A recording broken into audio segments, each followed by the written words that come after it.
पश्चिम बंगाल में 14 दिन बाद पहले चरण के लिए वोटिंग होना है और उससे पहले बंगाल में सियासत गरमाई हुई है। ममता बनर्जी ने एक बार फिर से बीजेपी और चुनाव आयोग पर बड़ा हमला बोला है। ममता बनर्जी ने आरोप लगाया है कि चुनाव आयोग बीजेपी के साथ मिला हुआ है और मुस्लिम वोटर्स के नाम चुन चुन कर काटे जा रहे हैं। ममता बनर्जी ने बीजेपी और चुनाव आयोग की तुलना दोमुहे सांप से की और कहा कि आपकी साजिश सफल नहीं होगी। কেন বাদ দিয়েছেন মতুয়াদের নাম? ওরা তপশিলি।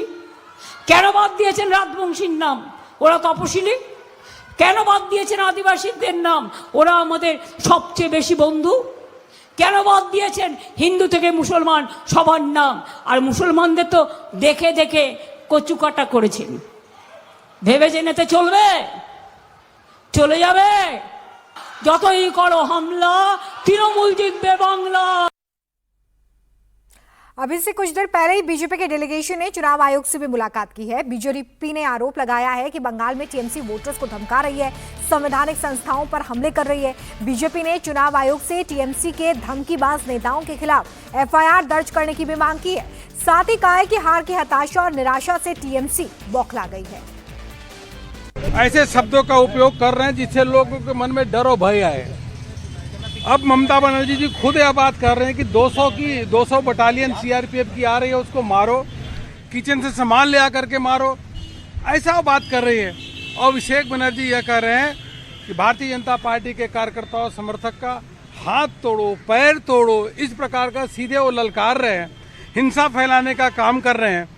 हमने चुनाव आयोग से मांग किया कि ममता बनर्जी और अभिषेक बनर्जी पे एफआईआर दर्ज किया जाए, इनके खिलाफ कार्रवाई किया जाए, इनको भाषण से प्रतिबंधित किया जाए। यह सब हम लोगों ने इलेक्शन कमीशन से मांग किया है क्योंकि यह लोग लोगों के मन में डर और भय पैदा करने के काम कर रहे हैं। इधर कांग्रेस अध्यक्ष खड़गे के बयान पर भी बीजेपी ने चुनाव आयोग में शिकायत की है। खड़गे के खिलाफ बीजेपी ने चुनाव आयोग में शिकायत की है। खड़गे ने धार्मिक भावनाओं को भड़काया है, बीजेपी यह आरोप लगा रही है। कांग्रेस अध्यक्ष ने गुजरात के लोगों का अपमान किया, बीजेपी का यह आरोप है।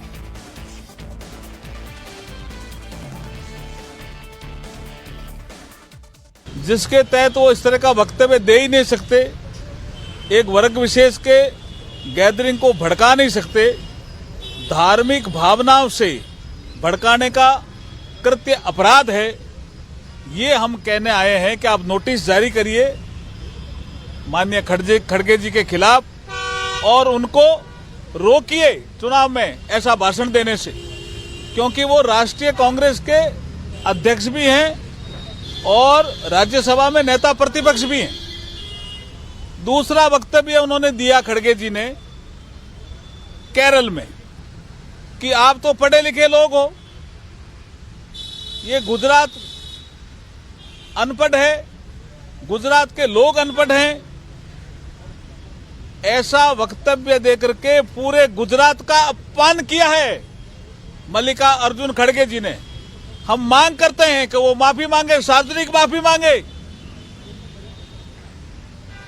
गुजरात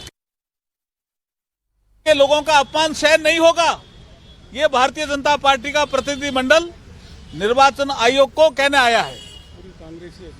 और जब से राहुल गांधी जी, उससे पहले कांग्रेस के अध्यक्ष बने, अभी वो लोकसभा में नेता प्रतिपक्ष है, और राहुल गांधी जी ने जब से कांग्रेस की कमान संभाली है तब से खड़गे जी से लेकर के जितने भी कांग्रेस के बड़े नेता हैं उनका भाषण का स्तर भी गिर गया है, गाली गलौज पे आ गए हैं वो लोग। ये निर्वाचन आयोग को हम कहने आए हैं कि मॉडल कोड ऑफ कंडक्ट लगा हुआ है, क्रिमिनल लॉ के प्रावधान है जिनका वो उल्लंघन कर रहे हैं चुनाव प्रचार के दौरान, आप उन पे कार्रवाई करिए। और निर्वाचन आयोग ने कार्रवाई करने का आश्वासन दिया है।